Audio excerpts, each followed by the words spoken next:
Definitely working. Now, could you hear that, Cyril? In the event of an emergency, the building may be evacuated. Hello, councillors. Required to vacate the building by the rear entrance and gather at the breezeway between the library and the art gallery buildings. This is council's designated emergency muster point. Under no circumstances is anyone permitted to re-enter the building until the all clear has been given and the area deemed safe by authorised personnel. In the event of an evacuation, a member of council staff will assist any member of the public with a disability to vacate the buildings. Part 1, any apologies for absence? Apologies. Look, live streaming and recording. This council meeting is being live streamed and recorded. By speaking at the council meeting, you agree to being live streamed and recorded. Please ensure that if when you speak at this council meeting that you ensure you are respectful to others and use appropriate language at all times. Council accepts no liability for any defamatory, offensive remarks or gestures made during the course of this council meeting.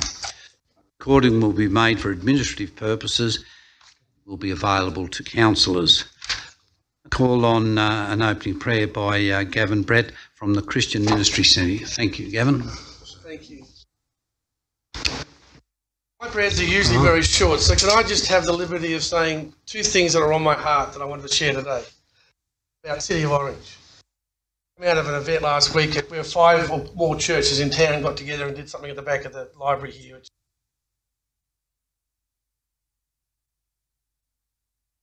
And prosperity, the two things. I had the privilege of standing for a federal government back in 2010 in a very disunified electorate. About some of the history there. A unified, powerful city. In Jeremiah, and I'll share this, and this is 31:23 says this. This is what the Lord Almighty, the God of Israel, says. When I bring them back from captivity, and its towns will once again use prosperous city, sacred mountain. I think that's significant for Orange. I think we are a unified city. I think we are a prosperous city. I believe 2018 will see more unity and more prosperity in this city. So my prayer is this, and if you join me as I pray. Pray. Prosperous city with all the local councils of this country. Father, that this Orange city, but also sacred in your eyes. Father, I pray for the leadership of this city. I pray for all the councillors, staff members of council, and all the others. Father, I pray for favour and I pray for blessings upon them all. But Father, I pray specifically so much that Father, I pray this year they feel blessed. Father, that this year they have unified this city better and more a sacred city. There you go. Thanks, Gavin. More than usual, but thanks very much. Councillors, if I may, just for a moment, break from the ordinary, just to Scott Gilbank. Saw some photos that Scott Gilbank, who's a professional photographer, took of the fire on Mount Canobolas last week, particularly right in the middle of it when most of the water bombing was occurring. Haste. Thought I'd just share them with you tonight because I plan to put in a resolution into council that perhaps we look at getting some of these and getting them framed appropriately and perhaps send them to all the volunteers. So, terrible word to say, I suppose, a memento of the actual fire. This one here shows one of the helicopters carrying the water bombing. I'll pass it around so you can actually see it. I took a similar photo, but all you can see is the smoke. This one here is the Chinook helicopter. See, it's basically right on the mountain.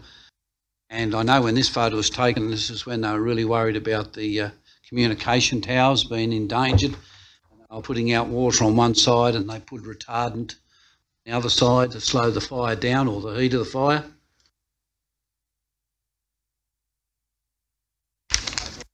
This is quite incredible, this one photo, but this is putting out the retardant. Yeah, reddy orangey colour one coming out of that plane. So there are 3 of the planes out of the 6 that were actually used. One helicopter was mainly a spotter. The big DC-10 or whatever it's called, mainly for putting out retardants, as was this one. So thanks very much, Scott, for sharing those with us. And certainly I'll be in contact with you in the near future. It'll be a great way that we can show some for the volunteers.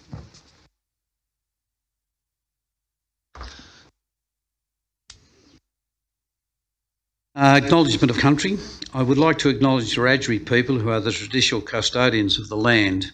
I would also like to pay respect to the elders, both past and present, of the Wiradjuri nation and extend that respect to other Aboriginal Australians who are present. Declarations of interest. Does any councillor wish to declare any conflict of interest, any matter of consideration at the council meeting? Councillor McRae.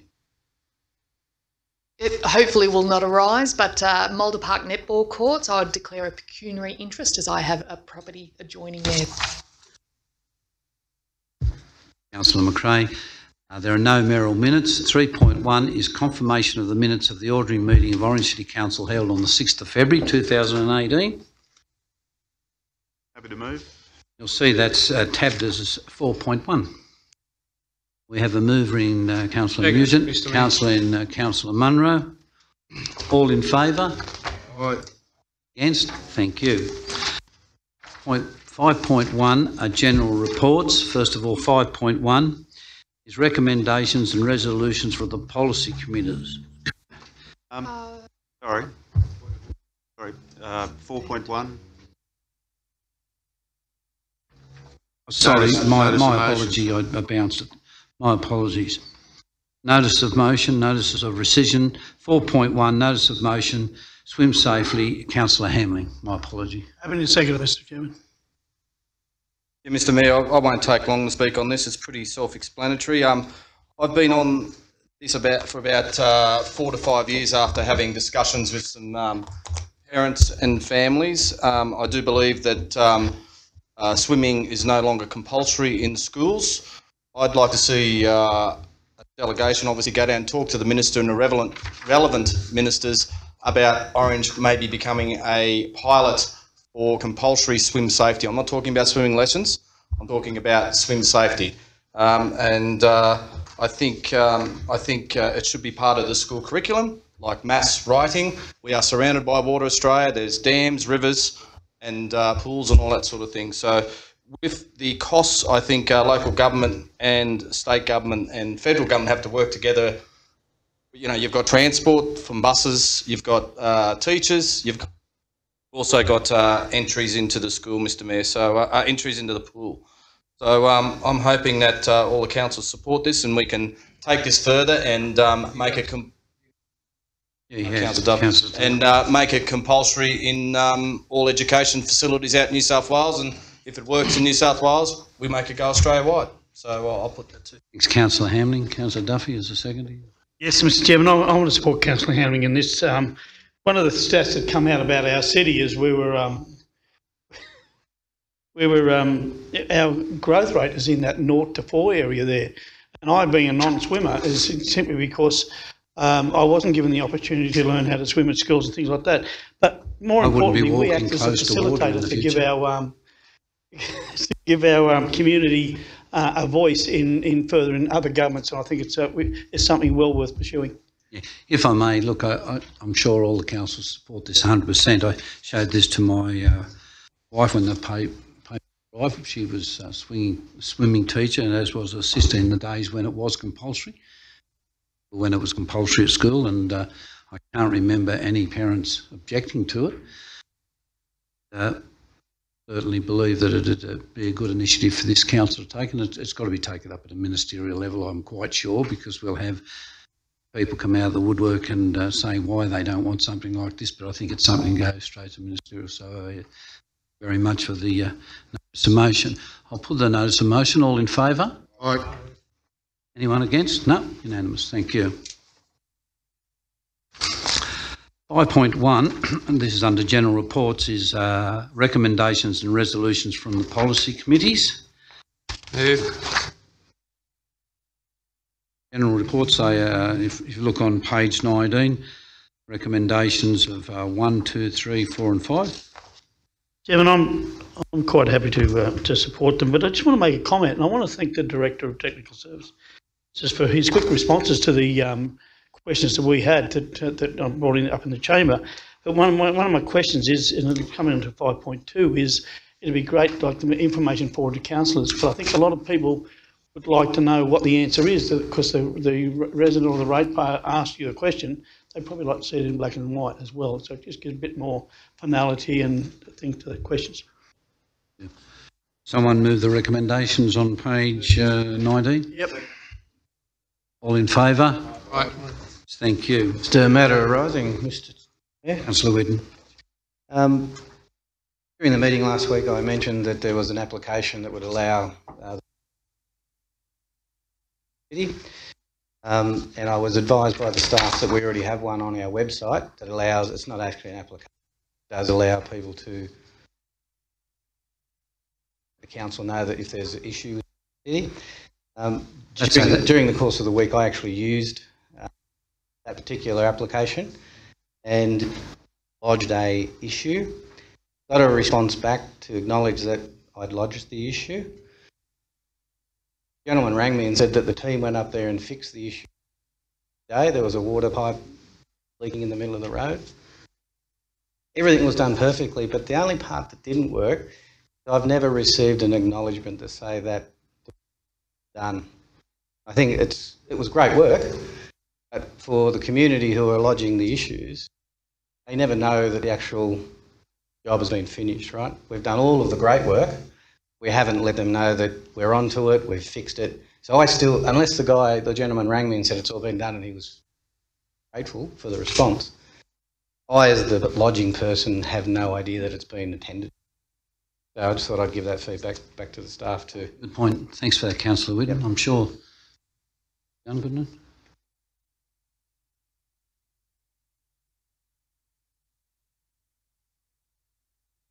Have a look at it and come back to you. Yeah, I think it's a good idea. Is that via that app? Oh, it was on our website. It's just a lodging.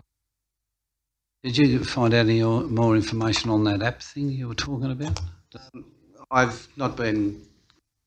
I've been remiss of me not to contact. Thanks. Yeah, it sounds exciting. I do understand that you have been looking at.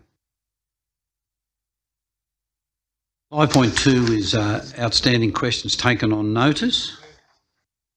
Moved Councillor Munro, seconded Nugent. All in favour?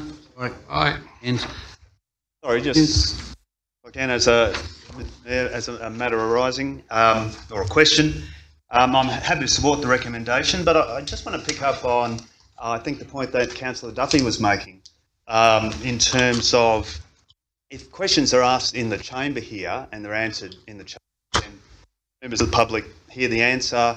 It's also captured on, through the live streaming. In terms of questions on notice and things being completed, a number of areas it just says information circulated to councillors on 8th of February. So there's a little bit of discrepancy there, I think, in the sense that if it's asked and answered in the chamber, everyone gets, the public gets to hear it. If it's not and it's taken on notice, then the public don't necessarily answer. So I'm just wondering whether it's possible to put a brief summary of the information in report each time, so that everyone gets to see. Yeah. And thank you. And secondly, as in terms of, these are questions on notice, which is great. I'm just wondering, in terms of notices of motion, a number of which put up since the start of the new council, whether we can have something similar in relation to notices of motion in terms of progress with them. There's a number of notices of motion which I've moved last year and were successful, but I haven't heard anything before, and I could come and ask, but I'm just wondering, as a sort of standard practice, whether we could have a similar report for notices of motion.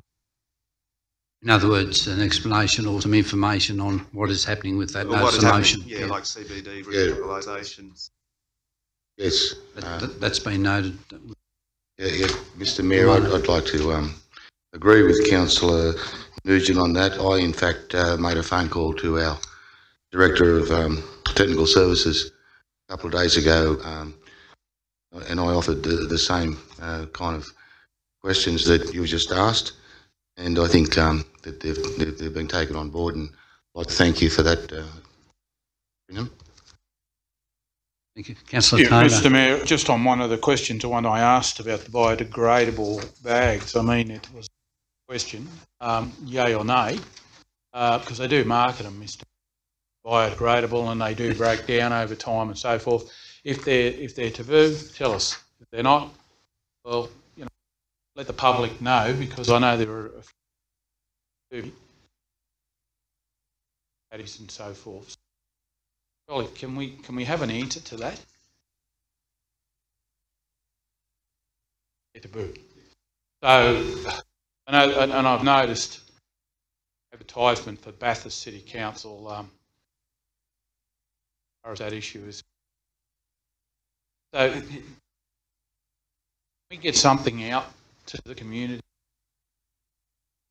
They are marketed that way. Bags. It's been misleading, isn't it? I might be able to clarify that if you. Councillor Taylor's got the floor. So, Mr Mayor, yeah, I think it's important that we send that message, because I had no idea. People asked me, and I had a sticker placed on my bin to say, look, you've got plastic in it. Problem. Well, that's how they're marketed. Very ambiguous issue, and it's something that we are going, Mr Mayor, to continue to get contamination waste while we don't actually directly tell the public, no, don't believe what's on.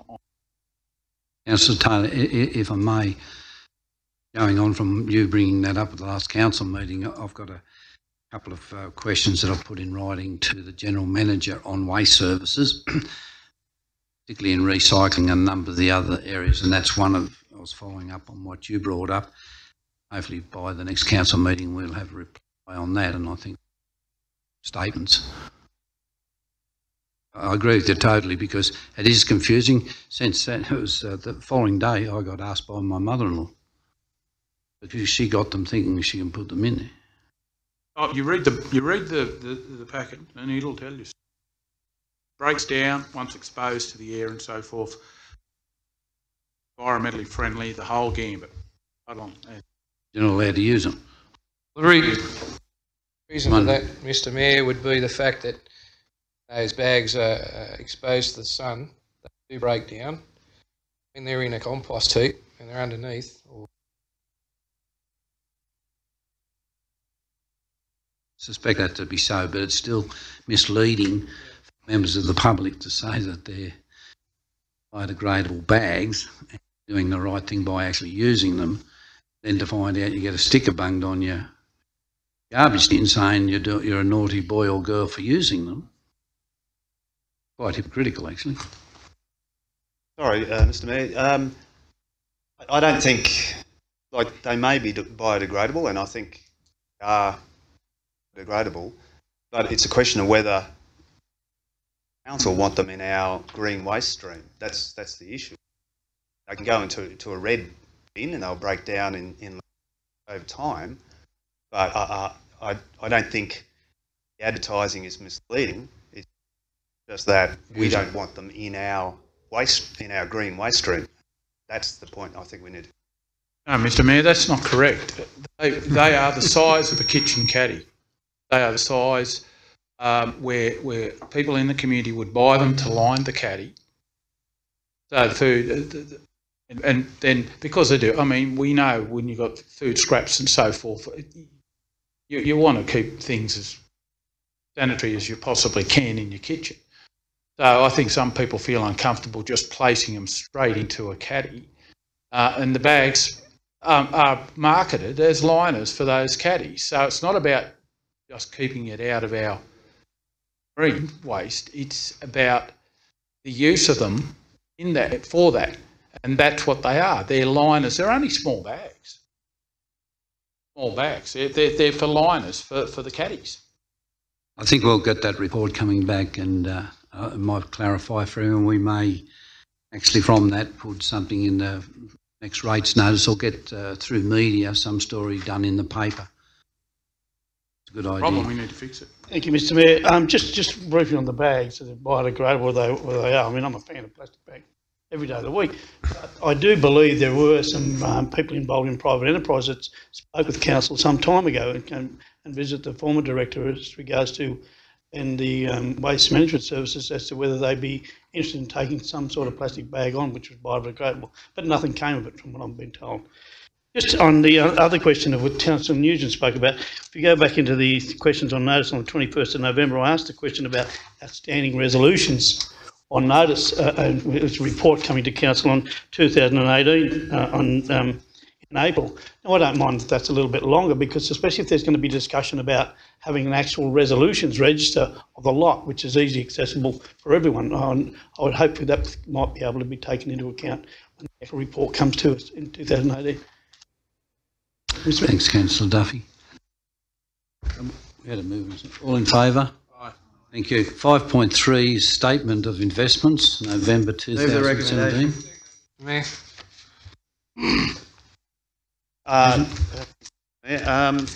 Just a question. As a new councillor, we get these reports every month, I think.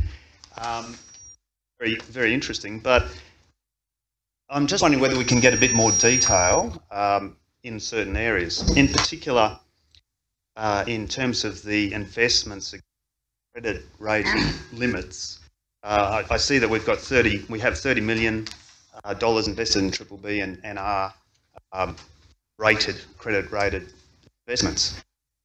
So I'm just interested to know a little bit more about what our money actually invested in, and what is the process for deciding where the money gets allocated. The maximum limits are quite a bit of flexibility there.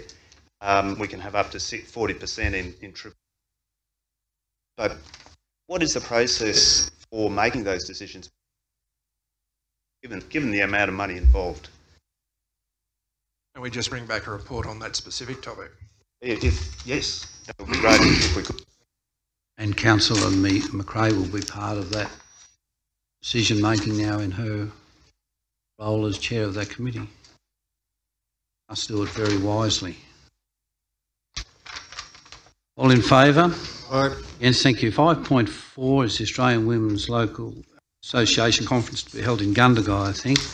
I would like to move, if willing, that Councillor McRae end that on our behalf. Encouraging anyone else to attend. All in favour? I'd love to go, Mr Mayor, but I'm sorry I'm busy. Thanks, Mr Mayor. It does allow for council staff to go, and I'm just wondering whether there might be any council staff. I think we'll leave that to the general manager to come forward. Suggestion there in conjunction with Councillor McRae. But I think the main thing that we're moving now that we do attend and have a councillor and staff in attendance. Okay, all in favour? Against? Aye. Thank you. 5.5, look, is the establishment of joint organisations of councils. There's quite a bit of detail there for you, but the time has been extended now till the first week in March. Move it deferral. Yeah, so you'll move the deferral. You've got all the information, but regulations. Mr. Redmond can circulate you with a copy of the regulations that are arrived now. So I'll get that sent out. Is that okay via email?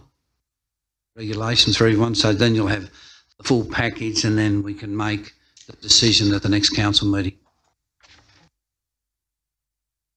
Got a move in Councillor, second in Councillor Whitten.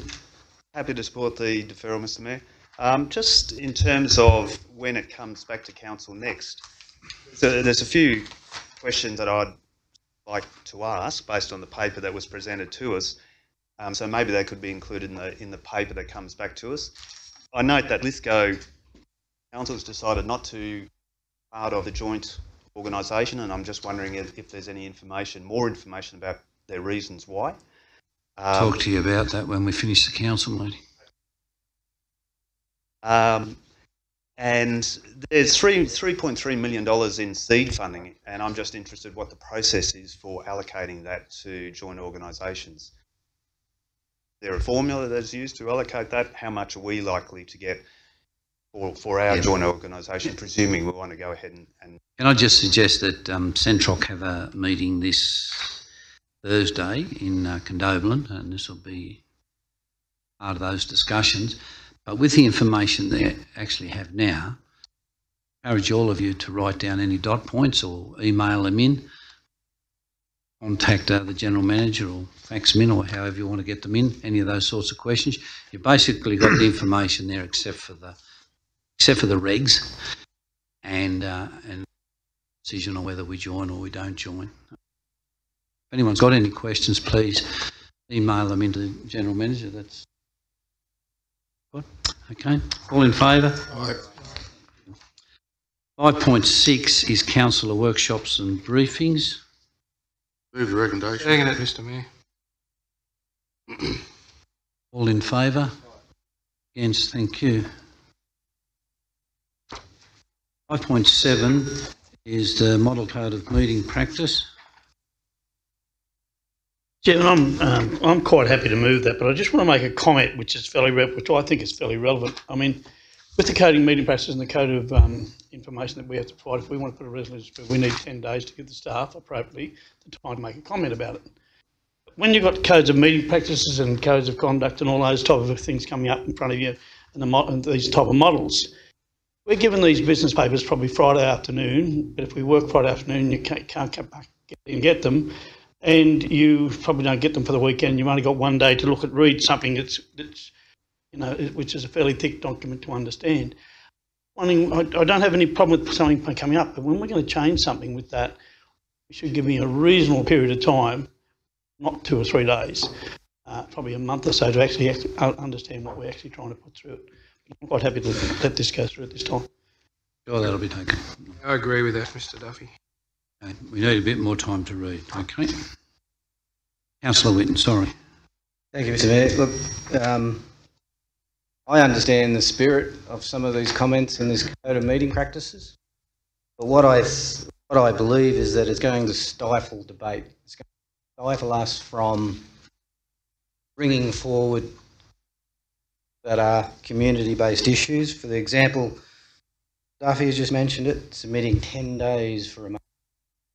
Now, we have meetings we have our committee meetings one Tuesday and then our council meetings the next Tuesday. It would be up to 20 days before we get to that motion. I would like it placed on record that that this is not a hard and fast rule. 10 working days, submit a notice of motion. Some of you, Mr Mayor, or the other councillors that have been here for a while, it's quite common that we will stand up and move a motion on the floor, from the floor. I believe under the legislation we are entitled to do. And I don't believe that there should be 10 days in there. The other thing in here is that we just moved a motion about briefing and workshops, but yet it talks about in here that General Manager can call meetings to do briefings based on all the submission or based on any of the motions that have been put up. So we're really doubling up. We've just moved a motion about workshops and briefings, but we're now going to put it in writing in here as well as part of the Code of Meeting Practices that General Manager can call at any time, document, a briefing session which all councillors must attend or make, I'll use the word, make best efforts to attend, right? So I'm a bit confused about why we're doubling up a little bit. So I believe that some of the things in here if we use them in the chamber, because they will become the policy and guide for how a meeting is, then, Mr. Mayor, you can rule me out of order if I stand up and motion, amendment. Can I move an amendment to a motion? Or do I need to give notice of the amendment? I can answer all of those for you. Yes, you can. Yes, you can. Yes, you can. Then on the first one you said, when we talk about a committee meeting, it'll only be called because of the information, a confidential nature, and it's explained in there that what could be confidential, and that would have to be in conjunction with the mayor, whether they think, and then it's up to the councillors whether they wish to attend or not.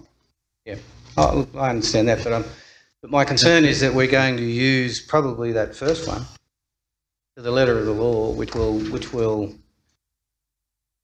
it'll take away the spirit of why we meet in this chamber. I'll get the General Manager to give his interpretation on that. In terms of the doubling up, the fact that those two reports here tonight is unique because it could be 12 or 18 months off, so we'll have time to operate the one we've just resolved.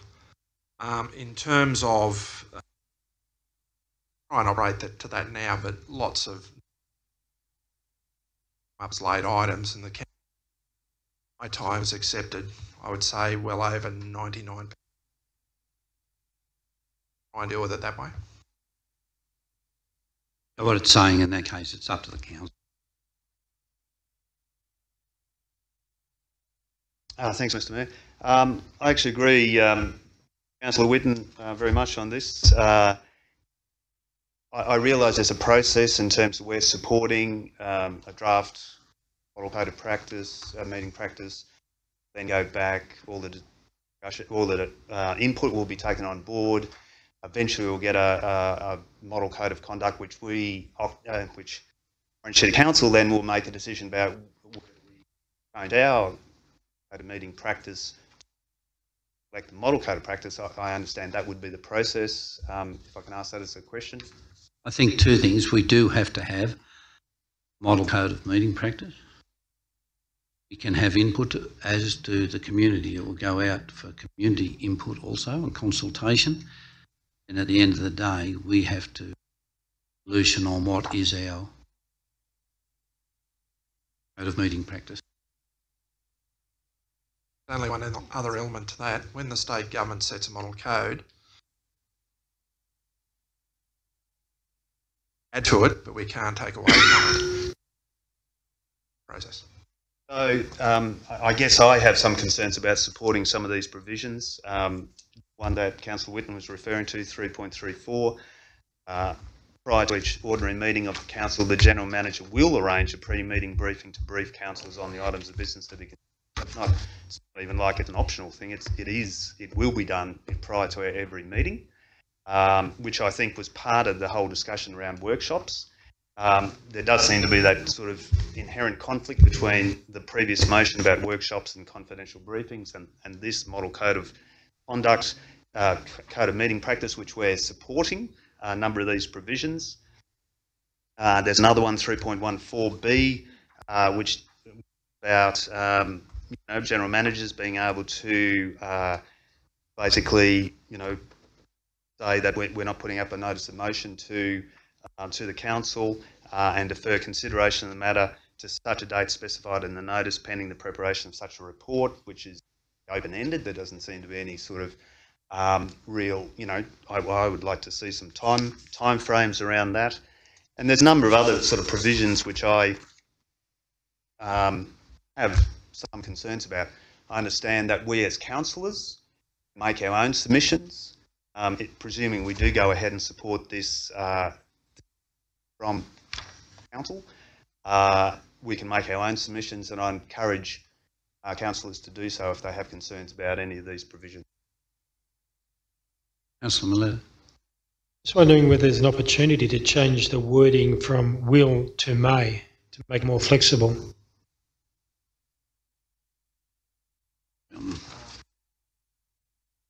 Page 131. Putting straight out of the model code, we could push back on some of these things suggest that to the state government. It's at that stage. It's out for consultation.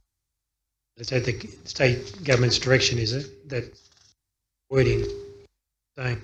They've put out a model code for consultation, and quite entitled to put back that, you know, clause XYZ should be A rather than will.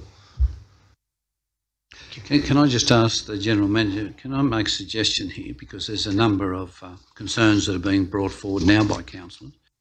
Is there any problems in deferring that recommendation? Or we could have the recommendation it is, but pending input from councillors, confirmation of our submission that goes to local government. Was I the mover of the motion? I'm quite happy to withdraw to have a deferral, because there are a number of things there that we actually need to go through, and that was my actual very point about the whole process. We get 2 or 3 days to have a look at this process, put something up in front of staff 10 days earlier. They've got a lot more time to look at what we have. Mr. Mayor, could I just ask a question? Okay, yeah. It's basically, no, this is the code of meeting process, and it's got to practice and it's got to go away and all that sort of thing. But it's basically up to you how you run the meeting, correct? 16. I'm quite happy with how it's been run. You know, not having 2 for, 2 against, and then putting the vote. You know, I like the everyone can have a go at having a talk and having a chat about it and debating it. Like, look, with Councillor Duffy willing to draw the motion, try this one. The council defer making a submission. The submission doesn't have to be in until the 16th of March, which gives us, if you wish, Councillor Hammering, that wasn't you that said that, I hope. The councillors have the opportunity to make any submissions they wish to the General Manager, and that they work on that, and at our next council meeting, that draft come forward, but it's got to go out at least 10 days before our meeting, because the next council meeting we would have to make a decision for that to go in by the 16th, wouldn't we? The next one's early in March, so how about if we can defer, get your input into it, back to the General Manager that comes up with our draft. The draft will come for that council meeting the first Tuesday in March. Decision that gets through then, and that would go off by the 16th of March. Does that suit everyone? Yes, Mr. Mayor, I'm happy to support the deferral on that basis. Can we just have clarification of when you'd need? Yeah, I'll ask in that. So you've got a second. I've got a seconder for that. Yep, first, Councillor Nugent. We'll send out a notice in the email. Yeah, but Councillor Taylor's next. I think he was. Mr. Mayor, 4.8, 4.9, which deals with public forums. Look, it's heard this over numerous councils ever since public forums in place. I'm a strong believer in democracy and people having their say, but over many, many years, I suppose we've listened to, when there's very emotive issues up, probably repetition at nauseum sometimes, some issue. Why people are for or against an issue. Now, the first line in 4.8 says no more than the number to be specified by council, be for or against. Now, we need to do, I think councillors, this is coming back in March. Think about that. Seriously think about it. It's no use us saying, look, we're going to, people have the same things to say that a spokesperson be a not going to enforce that. So I would like, and I think this is an issue, it's not just this as far as supporting it, I think we need to look deeply into how we conduct this.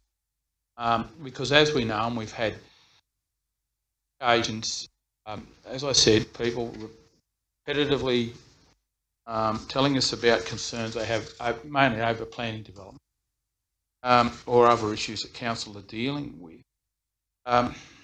So I think we need some sort of trip or a mechanism in place where a certain number of speakers does trip that, where a spokesperson is appointed. And I think councillors need to determine that number. like I say, listen to all these arguments. Then, in a lot of cases, we and the entire gallery have to sit through a higher agenda sometimes before the item might appear. So you might have people speak to the council at 7:15 and the item mightn't appear till 9:15 that night. From that public forum perspective, we need to look very, very closely how we're going to conduct it. And we do. I mean, we need to put rules around it. And it's not just this council, Mr Mayor, in previous council it's been the same. I mean, has anyone in this room ever seen a speaker denied an extension of time or a double extension of time? No, never. Well, he was. I would argue he was hardly to the point. I think public forums for the councillors to absorb the information. We need to streamline the process. Sit through 2 hours of comment that is repetitive. I don't think serves anyone, including the public. By all means, a number of speakers on very emotive, very controversial issues. Yes, we're not going to avoid that, nor should we try and do it. But I definitely think we need to put a little bit of thought how we're going to deal with it.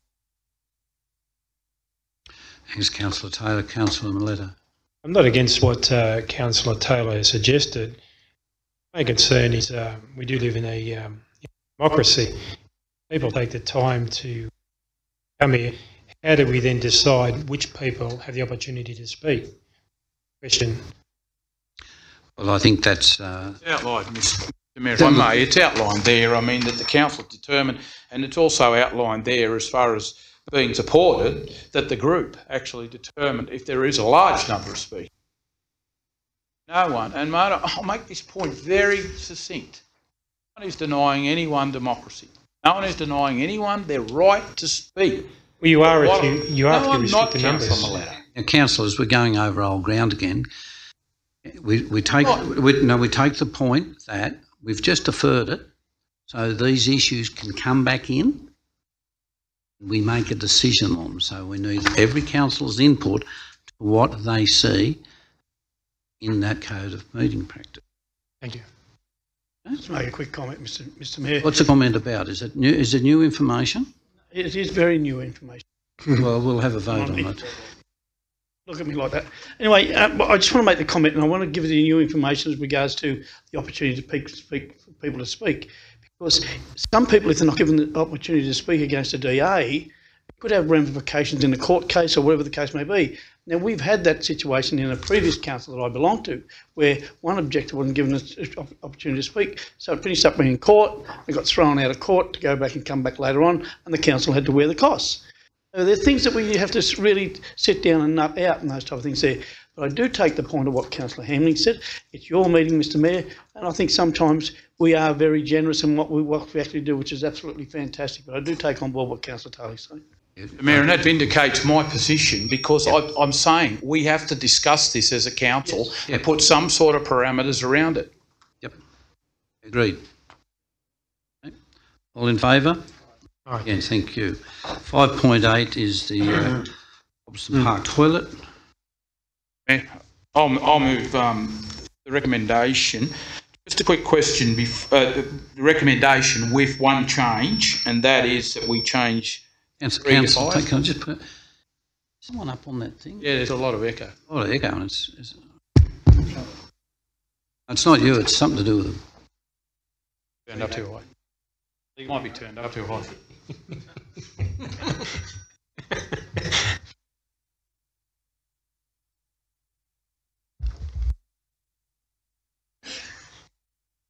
I'll move we have a new we'll have to system in the chamber, Mr Mayor. Look, I'll move the recommendation. My only change is going to be number 5 to 3. In the report. A clarification first. Sorry, Councillor. So, A, endorse the design. Well, the recommendation is read, but the only change will be to number 2, which will be 5 instead of 3. Endorse the design. Yeah, that's eight. Sorry, 5 cubic instead of 3. Okay. So, Councillor Whitten. I'd just like to ask you a quick question of the General Manager. Before I get where I actually support my motion. The pending outcome of council submission. Now, submission was to the CWA Hall. That's the submission to state government under the Stronger Communities program. So Mr. Maunder might be able to help with that. I just want to remove any ambiguity as far as if we get a positive result on that it doesn't mean that we have to use. Through you, Mr. Chair, we would likely have to seek an amendment to our grant request. This is a facility in Robinson Park, so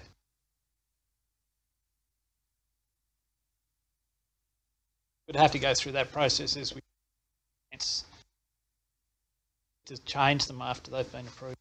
As long as there's a mechanism in place, seek support for what I'm moving in. The only thing I'll say, we've all heard the debate says nauseam. We'll just caveat. This, if it goes through tonight, will go into a process. It will be lobbied by people who might want either toilet put in a position, the design of it, or whatever else. It interferes with a stall that's there once a year, whatever it may be. So just be aware, I mean, I've had so many people say to me, isn't it wonderful, the toilet's going to finally be built in Robinson Park, and my standard reply has always been, wait and see. Let's believe it when we see it. Been in this position times before. I'll just make councillors aware of that. I will bet London to a brick there will be pressure on people in this chamber to support this facility. The councillors who are new have said, why can't the council just build a simple toilet? You might be about to find out. I would like to think if we endorse this tonight that the 12 of us here will support what we're voting on tonight. I've just got one question. I've had a very, very close look at this, and the one thing I don't agree with, it's got the toilet block often at an angle. Park is designed very specifically on lines and angles, and if you have a look at the design, why is it not parallel with the street? It's at an angle. Problem with that? Through you, Mr. Chair, that was a request by the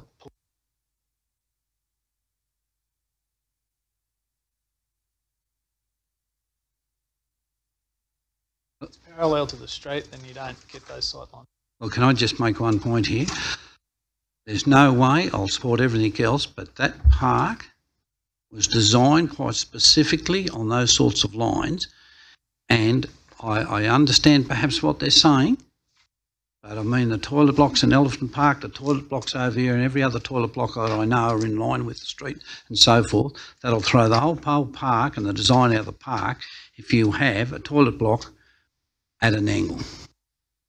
Seriously. Agreed. If you can have lighting on it or whatever it may be. I mean, seriously, even on an angle, and I had a really close look at this, even an angle, look, if anyone wants to hide or do something naughty, they can do it, actually. I mean, that's not going to make any difference whatsoever.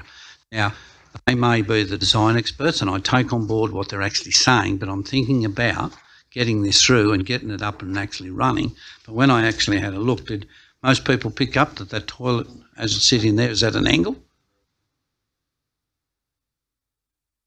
I might be the only one that's worried about that, but anyhow.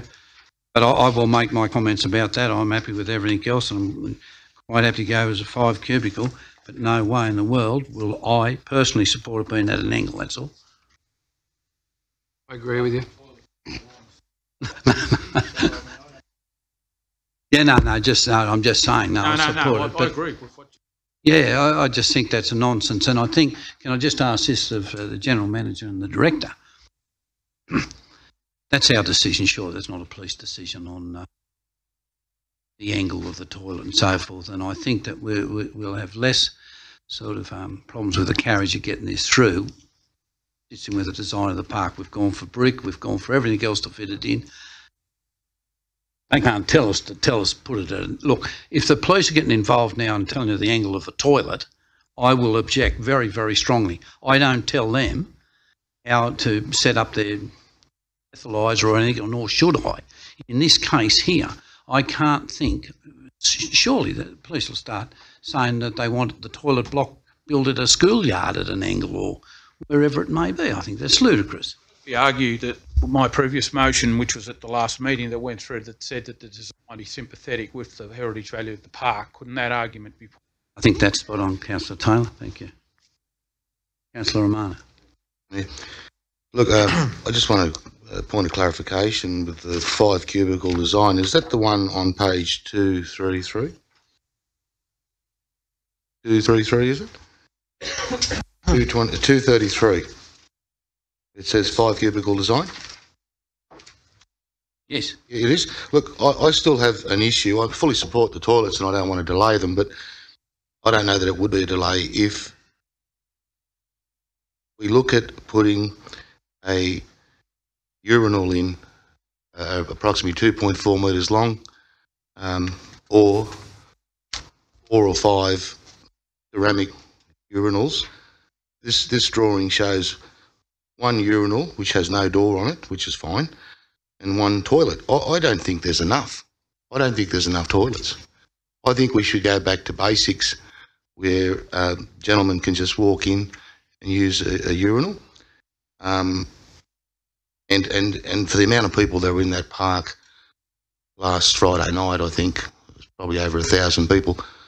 I think we're going to have massive queues if we don't go with what Councillor Taylor said and have at least 5 toilets, if that's what my understanding is. Can I just make a comment there, Councillor Romano? Don't forget, when we've got big numbers in the park, we're still going to have to bring in portaloos. Sure. When we have a big event, we're still going to have to bring portaloos in also. I'd just like to perhaps question the cost of what's an actual porcelain toilet. What's it worth? Whether you put in 1 or whether you put in 5, it's still the main. It's still one pipe. The one pipe. That's what I'm getting at. And another thing that I'm not sure that it's the right thing to do to actually advertise what council is prepared to pay. Like there's a budget on this of 200,000 odd. I think that's saying to the builders, well, we've got 200,000 to spend. Come and spend it for us. That's my view on that. I think that should be put to a closed meeting, or just send it out to tender, send it out to price up, and then come back in a closed meeting. But I find it extraordinary that we're actually telling people what we want to spend. So I'd like to see that changed in the future if we could. Thank you. I think Councillor Turner indicated was next. Thanks, Mr. Mayor. I just as much as Councillor Taylor want this to be brought to a finality, and we have the first flush. But can I ask Mr. Maunder, are you able to say how much we've applied to the Stronger Communities Fund? What sort of funding we've applied for? 220. The 220, right? Okay. There was a contribution indicated in that of about 50,000 total project. Sort of halfway between the 220 and the 300 that's estimated here for a expanded facility. We're talking about 220 for a 3 cubicle model, but we're now talking about voting on a 5 tonight. The figure of 300,000 was set in 2014, which is 4 years ago. Given that we've got a very robust building at the moment where it's difficult to get a builder, the chances of getting a very, very competitive tender are probably fairly low. I want this as much as anyone else, but I can't see how we're going to achieve it on these figures. this year without putting it into the budget for next year, perhaps with a higher council contribution. But I might just get the general manager to just give you an outline of the process it goes through now once it's approved. We've got an idea of what we think it'll cost through a quantity surveyor. We'll go to tender, there will be a price on it. We'll evaluate that against other options. Require more money. Else with a way of funding the rest of it. So I accept that it's a couple of years old. For argument's sake, we might look at project management with subbies and our own staff, all that sort of thing, and try and get the price down. So there is a mechanism for dealing with over budget on by that process. I think, through you, Mr Mayor, I think we've reached a stage where any shortfall, we'll look at whatever little cubbyhole we can extract some money from, and borrow it or whatever to get this to completion. And I think we'll all, the whole 12 of us and probably half the staff will turn up for the official flushing. So let's hope that we are now getting towards a finalisation. Councillor Nugent was next. Councillor Nugent was next. He'd indicated. Sorry. Thank you, Mr Mayor. I'm going to speak against the amended motion, as I understand it, with the 5 design. Do so reluctantly, because, or as with everyone else, I'd like to see this bed. I don't want to dump on it. Sorry. But a 3 cubicle design for most will be plenty, in my view. As you've said, when there is a big event like Anzac Day or night markets, there's portaloos. There's a whole lot of portaloos brought in.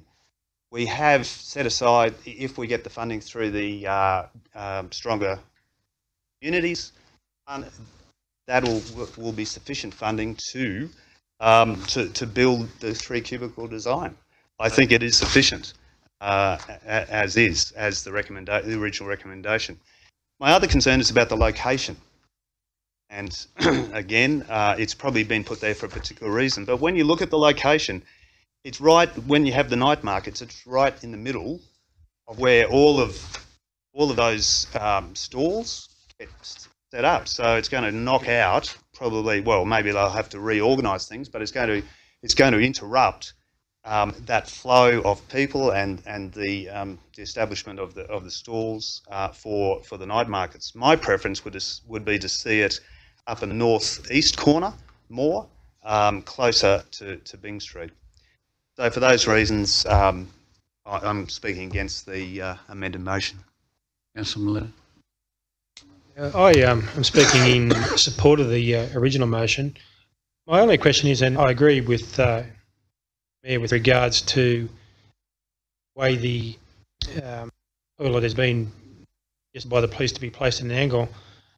I don't agree with that, but what I am concerned about, what I'd like to know, is that the police have made a recommendation with regards to CCTV, that area, and I think that if that building is going to be readjusted, or the alignment of the building readjusted, it's vitally important that we have adequate surveillance or CCTV around that area to monitor behaviour and also ensure the safety of the people in the park, etc. So is somebody able to speak? Has council allowed enough money to cover CCTV? Can we hear about that? For the specific project, but Mr. Single CCTV camera adjacent to the toilet.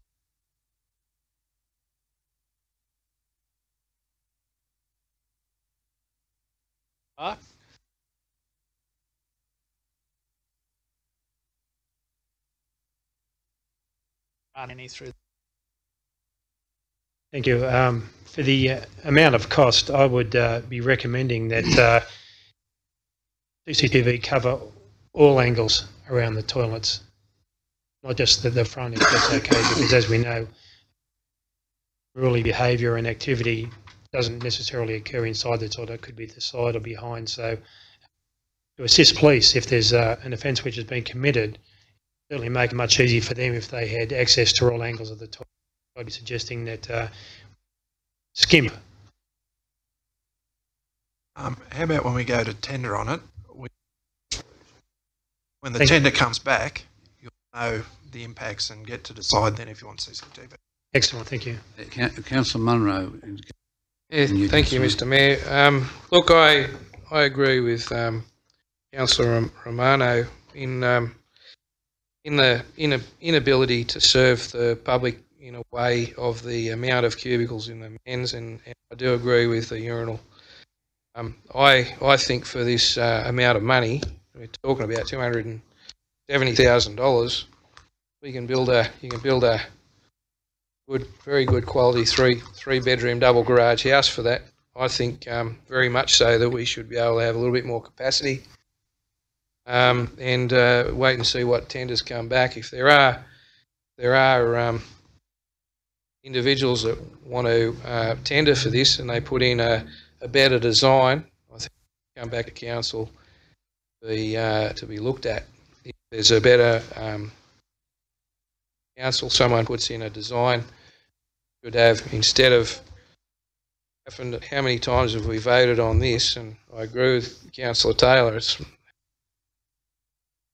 very frustrating. We should have let's have a, before we bring anything back to council to vote on it, we should have a briefing or a workshop on and get a good idea of what people think before we go to a vote. Implement it, the process. That be all right? Make that happen. And come back to council workshop, and we've got the designs and that in before it comes back to councillor for don't have this of the costings and price. By the way, no difference. What, you've got workshops now, and they're open to the public and to the media, so it'll come back to that. At least we've got the time and the opportunity to be able to debate it ourselves. I'd suggest that with council's indulgence, that something like that would be better off in a briefing. And so you're happy with that? In a briefing to come back so we can talk. Yep. Okay. I think Councillor Duffy is next, then you, Councillor Whitten. I think he was hanging it, sorry. Excellent. Thank you, Mr. Mayor. As a point of clarification, when does the result come from the Better Communities funding? When does that happen? When do we get a result on that?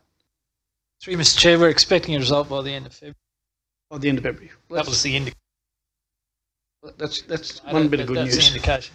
As I said before in this chamber, I feel ashamed to be involved in the last 4 or 5 years of trying to bring this to council and things like that.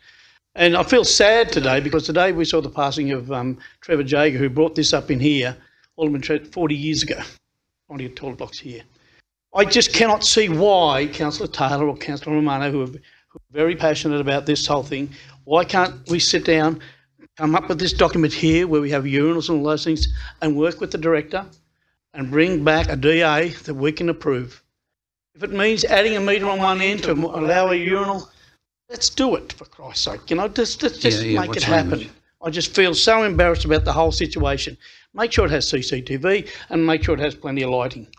But let's not dilly-dally around and postpone and things like that around there. We have 2 councillors who are passionate about things. Surely they can negotiate with the director and work their way through it so it can come back to a DA stage, straighten the building up, whatever you want to do, but let's just bloody do it. Councillors, Close the debate. I was just saying, I think we've given the staff a fair indication of what we're actually saying here, and I think it is important that it does come back to the councillors, because there are a couple of things in there on TV, the design of it, made out of brick, what it's going to cost, and a few issues like that. And I think it is worthy of coming back so we can toss it around and debate. Councillor Whitten. Thank you, Mr. Mayor. I think it's been said already. I just wanted to make a point that the reason that it's in this location is that's where the infrastructure. And certainly the DA will come back to this council for and allow the community to have their say as well. The thing we need to remember is that the park is there for all of the community. Whilst they attract a lot of people to the city, There is no toilet in there at the moment.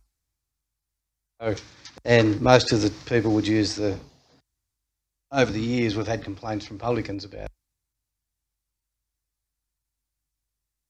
At the end of the day, we have a responsibility to provide infrastructure to the community. I think I agree with you, Mr. Mayor. I don't believe there's any need for an angle. I'm not a police officer, but I'm sure we can put in enough surveillance to help out. Can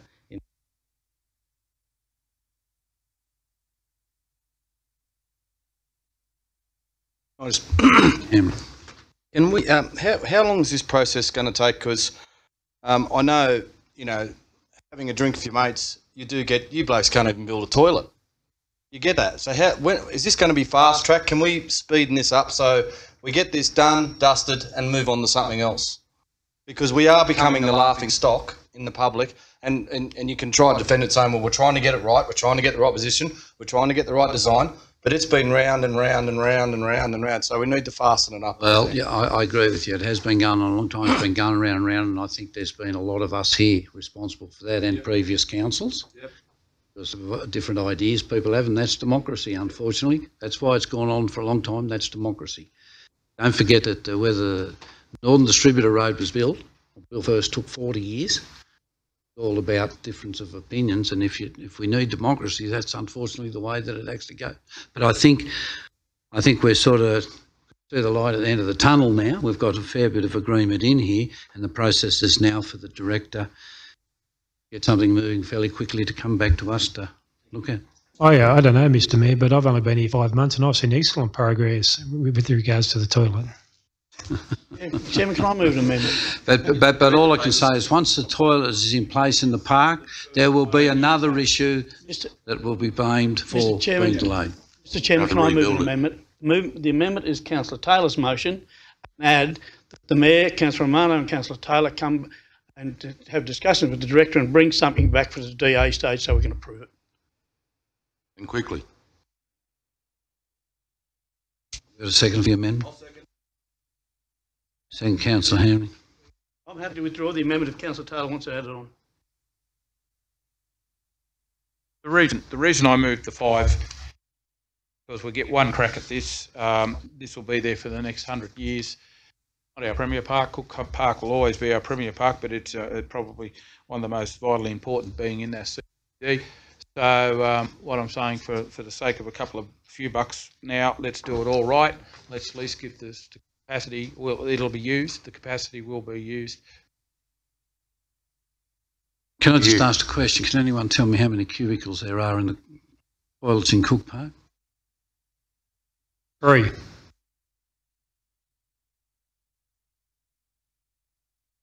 Interesting question, isn't it? Elephant Park. Look, I think we've got Councillor Taylor's recommendation there. We just put a C on it, Councillor Taylor, that comes back to her. Yeah, okay. All in favour? Aye. Against, thank you. Aye. 5.9. Yeah, that. It was added to it, yep. 5.9 is quarterly budget review and performance indicators.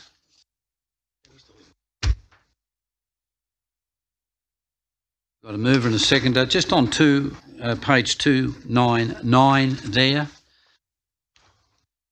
Part B, like with your indulgence, that the General Manager and I, or whoever, Director, make a representation urgently to the Minister, sort out what seems to be a hell of a lot of confusion here. What buckets various sources of funding are coming from, so we can confirm. The statement here says that there is confusion and they haven't confirmed, which means to me they haven't confirmed in writing.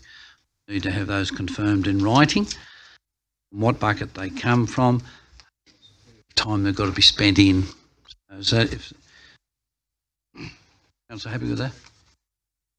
Yeah, would I be able to just ask a question of Council? Just wait a second, just till I get this through, eh? All in favour? Aye, against. Thank you.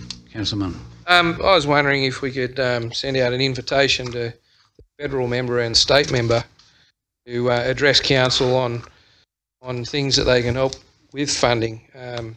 We've got very turbulent year coming up. There's elections everywhere and political strife and whatever happening at the moment with everywhere. What we'd like to do is get some commitments from our politicians on some infrastructure projects that were promised during the last state election. And get a little bit of I'd like to hear from our local members what they're going to do for us, help us implement those or ask for those requests of government. I think it's a wonderful thing to be able to be the endorsement from our local members as a council. I think it's really, really important that both federal and state members address our council to give some ideas on what their thoughts are for the next 12 months. If we could send a letter out to both of our members to invite them to council, let us give us some clarifications on their thoughts and what they can help Orange with in the next 12 months before elections. I think it'll be very beneficial to us as a please that done. Certainly do. We'll get letters out on better. Can I just say, don't forget the staff are constantly, and the general manager and councillors, pushing state and federal members, whatever department. What happens, a lot of these funding things actually come out there. They were up here 2 or 3 weeks ago, and I don't know how many meetings we had, about 2 or 3 meetings. Then we had ones for Centroc, and we had meetings on meetings on meetings all weekend, and it was all about funding. Yep. Roads, mountain bike facilities, for everything except for a duck shooting pond. All those things are fantastic, Mr Mayor, but when we hear it from the mouth of our local member that he's going to help us implement some of these promises that were made at the last election, if we can hear it from our local member that he's going to back us up as a city now, before the election campaigning starts, we'd like to be able to have that endorsement from our local members. Both. Certainly. Well, it's on public record. Councillor Nugent. Thanks, Mr Mayor. Look, I think this is the first time this quarterly budget review and performance indicators come to council. I'm not sure. Maybe did we get one last year? There was a September one. Look, it's a very comprehensive, detailed report, and fantastic work on the part of the staff who put it together. But I find it a bit of a challenge, to say, interpreting some of the financials in the early stages in the summary section. I'm just wondering whether we can have maybe prior to the next one of these coming to us, a workshop which gives us a bit of a guided tour of the review and performance indicators, and gives us the opportunity to ask questions about it and what some of the figures mean. Certainly. Thank you. Workshop could be arranged. It's not compulsory. Yep. So I suggest if you've got specific ones about this. Yep, sure. Any other questions? Oh, sorry, Councillor Turner. It'd be business arising if you want to move the motion, or you've already moved, right? Or business arising from this quarterly report. I haven't put the motion yet. Right, okay, that's what I thought. I'll move the motion. All in favour? Aye. Against? Thank you. Well, there's business arising, Mr Mayor. I was wondering if we could get a report following the recent fire on Mount Canobolas. If we could get a report on, and given that it wasn't in our local government area, although it's part of Orange as far as I'm concerned, if we could have a report on what involvement Orange City Council had as far as the council officers and staff, what money we may have expended, and just out of a point of interest, the number of aircraft that we used, the DC-10 and that other smaller one. I understood that the DC-10 came from Richmond Air Force Base and was refilled down there. I assume that our airport was not long enough for the DC-10, and whether it was too heavy for the surface, and whether we could even supply the water. Answer that question for you. It wasn't water. First of all, it was fire retardants that they were carrying the big one in. I've already put that question to the Minister. I wrote off the Minister saying if you've got an airport at Parkes, one at Bathurst, Dubbo and Orange, that have been built specifically to take jets with a payload, why couldn't they look at storing retardants here? They'll come back to us, retardants here. So when you have fires central or western New South Wales, it'd have to be easier, because talking about going back to Richmond, even though it might only be 25 minutes, weather can change and you're flying up over build-up areas. So they're going to get back to me on that question. The first thing they threw back at me, a couple of people, I said, that's not true. And they said, oh, sorry. So it was just a response they give me. It was a Section 44 fire, which means all the aircraft and everything will be paid for from the state government's emergencies fund, or whatever it's called. When it's called that sort of section, you know, they can get in all sorts of things. So we're a bit fortunate that way. And I'm quite sure that the General Manager will get a list of our contribution. I went out there every day, and we at least at various stages had anywhere from 4 to 6 staff out there, other staff out on the roads and so forth. But we can get a list of all of that and what equipment they used. Yeah, would appreciate it, because I can remember back. You know, this one, you know, was fought very well. Just a prime example of got the right equipment, keep the intensity of that fire down, and there was a bit of luck as well. But compared to the two back in the 80s, where logs that thick were just burnt to the ground of green timber, indicated how hot that fire was compared to... Just a couple of comments. It's the technology now with the use of retardants and water bombing, keeping it a cold fire. You guarantee you by about next Wednesday, if they had an inch of rain up there last night, there's parts that you look at now, you won't know that there's a fire because it was down in the bottom. But secondly, I was speaking to a man who at the time that wanted to bomb the fires back in the 80s, and I'm sure some of the older councillors remember this. Remember Max Hazelton wanting to bomb the fires? The powers to be said that bombing the fire wouldn't do any good, and they wouldn't let him even use his own aircraft and bomb the fire. And have a look now. That's modern technology and how they use it in fire bombing. And I did make the remark out there the other day to one of the heavies up from Sydney that somewhere along the line they should make some sort of presentation to Max Hazelton, because he was really the pioneer of firebombing. Yeah, I can remember Max and Gerald Ingham and all. Gerald Ingham. There was only that crop dusting aircraft that we had that had some water capacity. But as far as the large aircraft, I think some acknowledgement could go towards a guy called John Hamilton out at Manilda, who advocated for years that the Air Force put tankers into the Caraboos, the Hercules, and he was rubbished. No, it would never happen, but we've finally woken up that it can happen, and what a great benefit it is. That's what stopped that fire. Just in addition to what Councillor Turner has said, I think it's important that we understand how much money and that was spent, but I think it's more important that we also acknowledge the input of the council staff here, who were actually were quick to get good, accurate information out on the website so people were aware of what was going on. And I think sometimes that type of contribution isn't always recognised. Couldn't agree with you more, Councillor Miletto, and I'm quite sure that in the ensuing weeks that we will have something for them once a bit more is known about the fire. The only comment we'll make about fire, the volunteers were fantastic. The professional firefighters were really good. The worst were the people of Orange. Some of the people of Orange on that Sunday and the Monday, and and you put out the good information about where the fire is. Please avoid these roads, they're shut off. That's like waving a flag to some people. I was asked to go out to one of the roads, or was going out onto one of the roads.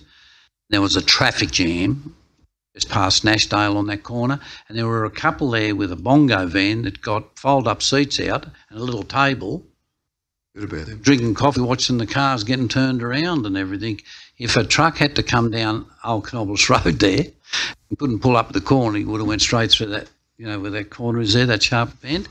And the only negative comment that I had back was the amount of people that just ignored that the roads were closed, made up comments like, oh, I live down that road. Well, you know, one of the roads I know there was only 3 houses down the road, but they end up with about 20 cars down it. So it is unfortunate in those things that you have gawkers and you'd only have to have one solitary accident.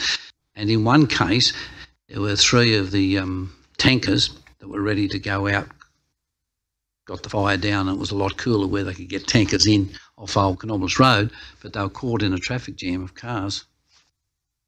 Mr Mayor, just my comment would be, I totally agree with what Councillor Turner is promoting there, but I do know in 1965 Max Adelson flew a crop duster on a local airport out our way, which was actually fantastic, successful. But I want to go back to, I want you to include the Gowan fire, because I know a lot of people went down to Gowan, which is just on our outskirts as well. So it's not just to Mount Canobolas. I mean, that's close, and we can see the smoke. We can see the smoke at Gowan as well. And I think North Orange Brigades and different brigades went down that way as well. So I think. Yeah, I'm happy with that. Certainly, we will do some. Thanks, Councillor. Councillor Whitten. I think the thing that we don't realise is about when the fireys tell us to have a fire plan. We were, as the crow flies, 10 kilometres away. We were getting the emergencies on the Saturday night. How important that fire plan is, actually, it just went like clockwork, and we actually found holes in it, right? There were certain pieces that thought we didn't have, and we didn't know where it was, and all those sorts of things. But I think the thing we need to stress to the community is that it is important to have that fire plan. My son and I chose to stay and fight it because we have all the right gear and stuff like that, but we found a few holes. But the rest of the family were going to go. They were willing to leave. And the amount of families that you spoke to who live out that way, who decided to go rather than stay and fight. All my neighbours went. So I think we need to stress how important that fire plan is for people who live, and I'm included in that. You hear that in the media all the time. You've got to have this, you've got to have this, and you go, yeah. It works. Unless you've got one. I agree with you more. Okay, all in favour? Aye, against? Now, I think